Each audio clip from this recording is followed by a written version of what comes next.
E Goethe era um sujeito que achava assim, nós temos que cumprir todas as nossas obrigações para com a sociedade, porque nós temos que ser superiores a ela e não inferiores. Se nós consentimos que ela nos marginalize, nos derrube, etc., etc., aí nós somos escravos dela. Tá certo? Então, eu me lembro que nessa época eu tinha uma amiga, ela era uma moça muito bonita, e que era muito dada, né?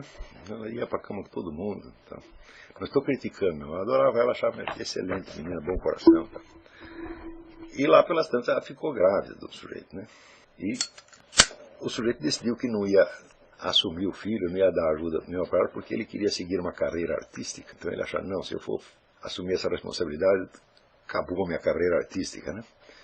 Bom, eu sei o seguinte, passaram-se, né, 20 ou 30 anos, o cara não teve carreira artística alguma, tá certo? Porque o garoto já está adulto. Naquela altura já tinha, eu creio que tinha 4 ou 5 filhos, né? Eu falei, e eu pensava assim, eu tenho que fazer exatamente o contrário desse sujeito. Quer dizer, eu vou ter que cumprir todas as minhas obrigações, custe o que custar.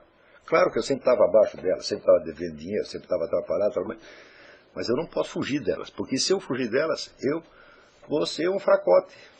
E se eu for um fracote, o que interessa a minha bela produção literária? Está entendendo?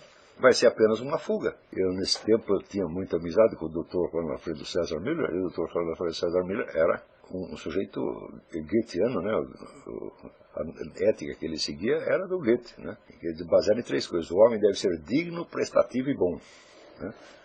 E o Dr. Miller era a encarnação dessas 3 coisas. Era digno, prestativo e bom. Então, lendo ali Goethe, eu vi e falei, pô, isso aqui é importantíssimo. Você não pode fugir das suas obrigações sociais, nenhuma. Claro que às vezes você cumpre imperfeitamente, mas você não pode fugir delas.